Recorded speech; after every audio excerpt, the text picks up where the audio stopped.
Hello, this is your friend Conservative Cat, and you're watching my first episode of my playthrough of Dragon's Dogma, Dark Arisen.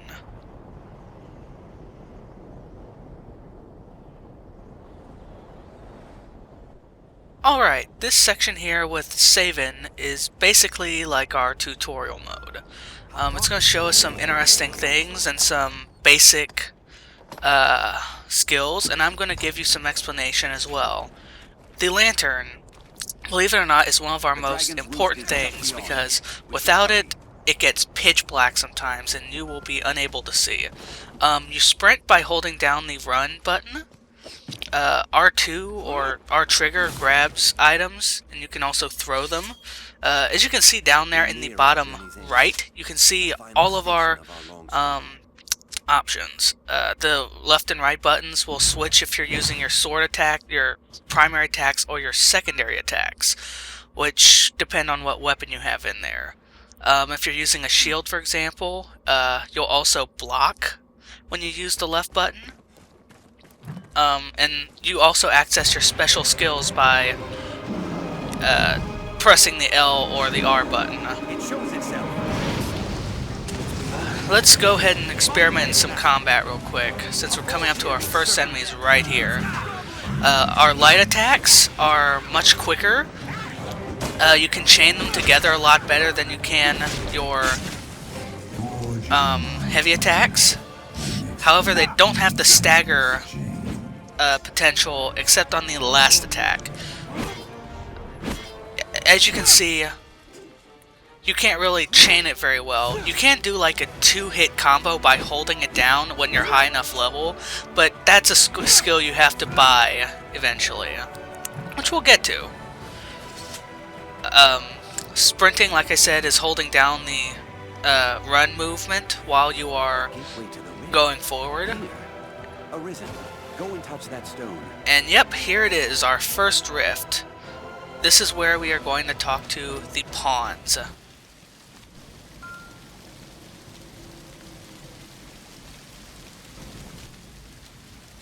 Okay, so let's go ahead and touch this rift stone.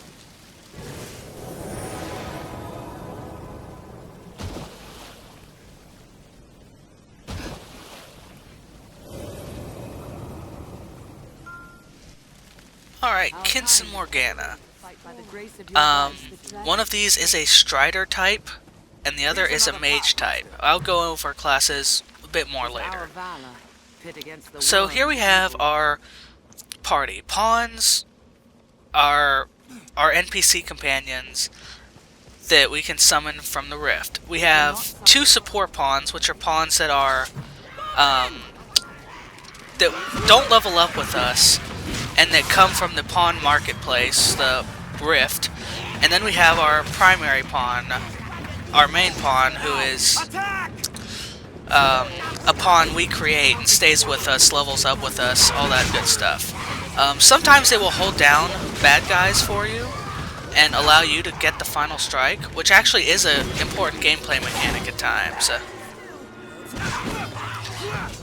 In addition to chaining attacks, if you also take a quick, just a brief pause, you can execute a different combo, which you saw me doing that a bit earlier. I don't think I do it again in this video, though.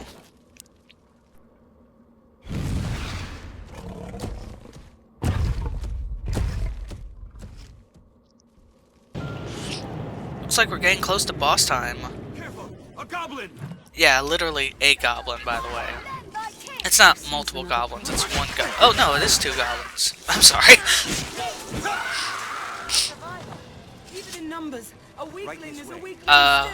In this dungeon, we can't really die. I mean, it's not too difficult. We do have all this army of NPCs to help us. Not the pawns, we actually do get a literal army at some point.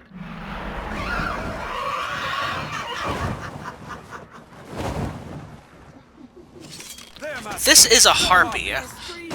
Harpies are annoying. They fly out of your range. They can do a handful of disgusting status effects with their cries, I'll hold it. Attack quickly. including putting you to sleep. Snow harpies can use a snow breath sort of thing. It's pretty annoying. But harpies, fortunately, if you have a character who can range pretty well, they go down really quick, especially to fire. Right here is our pause menu. From here we can look at our map. Map is pretty simple. It unclears. It has important places marked as well as your allies marked and your next destination.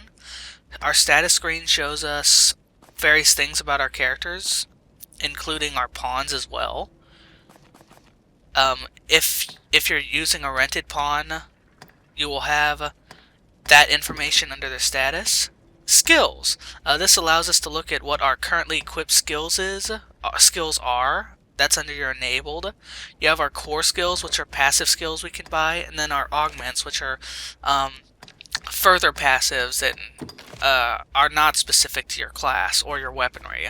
So if you have a augment from mage that increases your the length of your enchantments, then you'll be able to keep that across your various classes. Your history tab shows you messages that your pawns have said, and you can also look at your tutorial stuff from here. From the quest window, you can see your current quests as well as set whichever one you want to be on your marker. We don't have our full inventory right now as Savan, and we can't see Salde's full inventory either. This is for gameplay purposes. Goblins are ubiquitous enemies. Fortunately, they're not very strong. The hobgoblins are fairly strong at this level. They also aren't too bad tactically. They do a decent job of surrounding you and isolating you. Fortunately, your pawns are also pretty good tactically. They work very well together for the most part. Shield summons, what you just saw Salde do, that is an aggro increasing ability. He'll draw enemies' ire towards you. You see how my weapons are orange right now? That is because Morgana there gave us Fire Boon, which increases our which gives us fire damage to our weapons. This is a good reason to have a mage. Also, they have healing spells, Anodyne, so you'll want to be keeping at least one mage around. Probably a fighter type as well.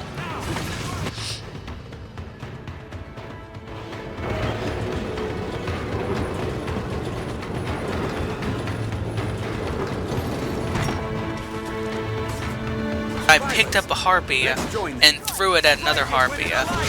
This is doable. You can even throw enemies off cliffs, which I do occasionally. That's our Blink Strike. It gives us a boost of mobility and charges us right into the enemy, giving us a quick little attack.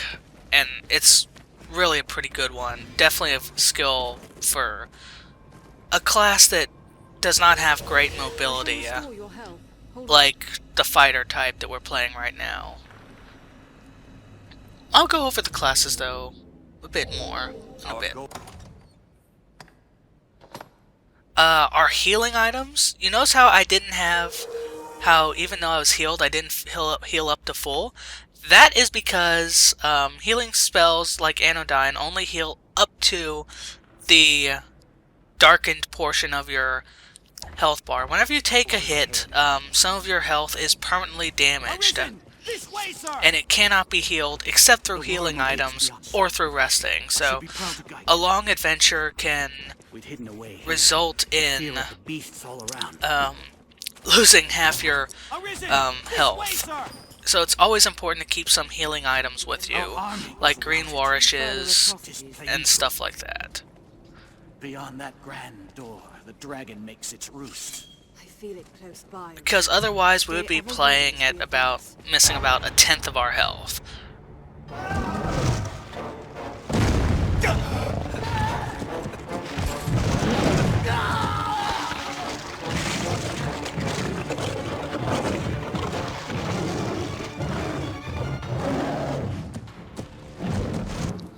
This is our first boss-type monster in the game, a Chimera. These guys are pretty tough, especially at this kind of level. Here's what you need to do, though. For the most part, your pawns give pretty good advice about how to kill something. But for a Chimera, you're going to want to start hacking right at that tail. It does a really nasty poison AoE. Just hop on there, press R trigger to grab onto it, and just start wailing on it. You saw how when I was holding on, my stamina was going down. All your special moves, grabs, and throws all cost stamina. Holding something costs stamina. So if you're a character who likes to climb a lot on monsters and just wail into them with your sword, you're going to want to invest in your stamina some. Or invest in augments that reduce the stamina costs associated with climbing. Once you've gotten the snake down, you're going to want to go for the lion, for the goat, and then finally the lion, which is just a physical brute. So he's not that great. I mean, he's tough, don't get me wrong, but he's definitely a lot more manageable than the other two.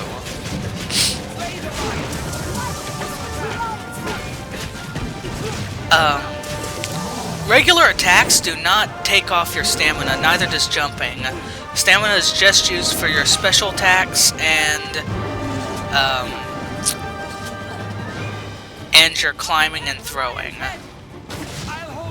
You can see Morgana there is getting a bit injured, so let's kind of protect her a bit. That little green orb that's around her is her anodyne. You can stand in there and get yourself a quick boost of healing. Now, I don't want him messing with my pawns too much, so I'm going to go ahead and do a shield summons here in a minute. You saw how he was blinking?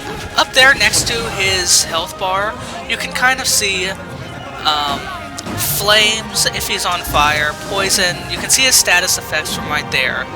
Fire is caused by the fire boom as well as fire spells. And they all have a chance to inflict burning, which is a pretty good,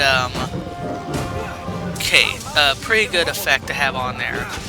As you can see, I just used shield summon, so he gave us a nice quick strike. And he's trying to buck trying to buck our pawns off right now, which gives you a little negative to your stamina when he does that. And now that we've killed him, we can proceed on to the dragon, presumably.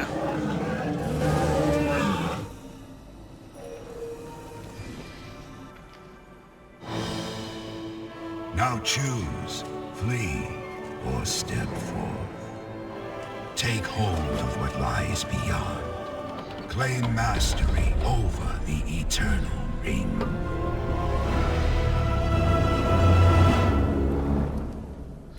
And that's going to be it for this episode. Thank you for watching, and have a good day. Next time we will create our own Arisen.